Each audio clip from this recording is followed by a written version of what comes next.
Kita butuh setiap hari. Walaupun mungkin gak lama, paling setengah jam sambil kita nyepedaan, naik gunung, turun gunung pas hari libur, atau sambil kita naik motor ke kampus, pulang kampus, pakai di offline dulu misalnya, atau di save, taruh di HP kita playlist, dengerin dari kos-kosan ke kampus, selesai satu tausiah Ustadz Abdul Somad. Lumayan kan dapat ilmu. Kalau Ustadz Abdul Somad mungkin lebih ke bab hukum. Ini boleh, yang ini nggak boleh. Wah saya tapi belum bisa ngamalin yang bolehnya, belum bisa ninggalin yang nggak bolehnya, gimana nih? Dengar lagi booster-booster yang bisa buat kita semangat, iman, tajdid. Kayak gitu terus. Itulah kenapa para sahabat kok mudah mengamalkan, karena iman mereka itu diperbaharui terus oleh Rasulullah. Kalau mereka duduk di samping Nabi, pasti Nabi ngomongin tentang kebesaran Allah. Allah itu, kemana-mana ngomongin tentang Allah, akhirat, Allah, akhirat. Emang Nabi gak bosan? Justru supaya menjaga stamina iman sahabat, Nabi kayak gitu terus. Dijaga tuh sama Nabi. Jalan, ngelewat, ada satu bangkai onta, saibah, onta yang dipotong telinganya. Kalau dalam kepercayaan orang Arab jahiliyah, onta yang udah dipotong telinganya itu artinya pembawa sial. Jangankan jadi bangkai, masih hidup aja mereka gak mau dekat-dekat sama onta kayak gitu. Gak dikendarain, gak diminum susunya, gak dimakan dagingnya. Saibah. Nah ternyata ada seekor saibah, bukan cuma masih hidup, udah jadi bangkai, udah keluar belatung dari perutnya, udah bau. Sehingga ketika Nabi dan sahabat ngelewatin jalan itu, ada bangkainya, mereka tutup hidung. Terus Nabi bilang, ayo siapa yang pengen beli bangkai ini? Dibawa pulang ke rumah, kata Nabi. Sahabat heran. Terus sahabat nanya, ya Rasul, dikasih gratis juga kita gak mau bangkai kayak gitu. Jangankan matinya udah jadi bangkai, hidup juga kita gak mau. Saibah soalnya. Apalagi udah mati, apalagi disuruh beli. Saking tidak berharganya bangkai itu. Terus Nabi bilang apa?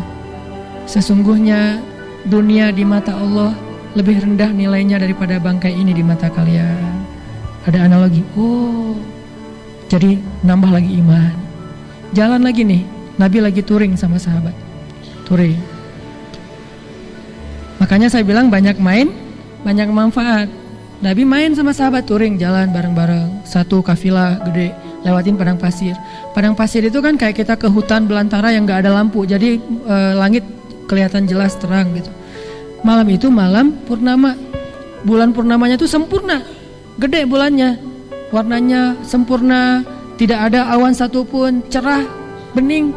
Sehingga para sahabat ketika sudah istirahat dari touring, mereka istirahat dulu di sebuah rest area. Lalu mereka tiduran di pasir. Jadi istirahatnya itu bukan cari tahu Sumedang ya. Istirahatnya tiduran di pasir. Tiduran di pasir semuanya pada hening, nggak ada yang bicara sepatah kata pun. Semuanya pada tiduran. Ngapain? Ngelihat bulan.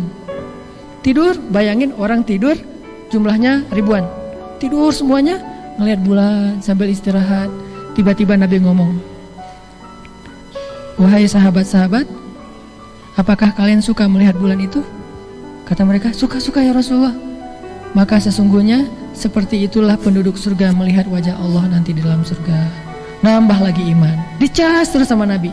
Ketemu apa aja Nabi menyampaikan satu nasihat yang bisa ngecas, nambah iman, nambah yakin, nambah dekat sama Allah. Nah kayak ginilah kita dalam hidup harusnya. Kita cas keimanan kita biar yakin. Caranya salah satunya dengan mendengar nasihat. Kalau kita nggak bisa mendengar nasihat setiap hari lewat majelis ilmu, karena emang realitasnya kita punya banyak kesibukan lain, nggak harus setiap hari ikut taklim. Tapi kan sekarang kita hidup di era multimedia yang luar biasa. Bisa dengar, bisa nonton, bisa baca, banyak broadcast segala macam. Nah, ini semuanya untuk nambah iman. Tujuannya nambah iman. Kalau ada satu broadcast yang cuma nambah nafsu, gimana nambah nafsu? Nambah nafsu marah sama saudara kita sesama muslim karena saling menghujat, saling menyalahkan. Nah ini gak usah dibaca, langsung delete aja. Kalau udah sering kayak gitu, mending live group aja deh. Karena kerjaannya debat aja, debat fikih. Yang satu kunut, yang satu gak kunut, yang satu ini bid'ah, yang ini gak bid'ah. Capek. Karena dua-duanya ternyata ada pendapat ulama. Yang ini ulama, yang ini ulama. tinggal kita mana yang paling kita yakin, ikutin. Yang kita ikutin juga ulama, bukan ngikutin diri sendiri. Cari yang bisa nambah iman, bukan yang nambah emosi. Yang buat kita, wah, habis dapat broadcast langsung sholat 2 rakaat. Broadcast tentang apa? Keutamaan 2 rakaat duha. Habis dapat broadcast langsung bertasbih. Broadcastnya apa? Ada 2 kalimat yang mudah diucapkan tetapi berat di timbangan, dan Allah suka banget sama kalimat itu. Apa? Subhanallahi wa bihamdi, subhanallahil azim. Kan ringan banget tuh.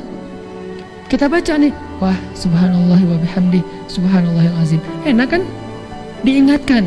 Makanya teman-teman, kalau kita nggak bisa pun lewat itu, kita punya teman-teman yang soleh yang saling mengingatkan. Sehingga Nabi mengatakan teman yang baik itu adalah teman yang bisa mengingatkan kita kepada Allah Subhanahu wa taala. Termasuk teman hidup yang baik itu adalah teman hidup yang bisa mengingatkan kita kepada Allah. Wa ja'alna lil muttaqina imama.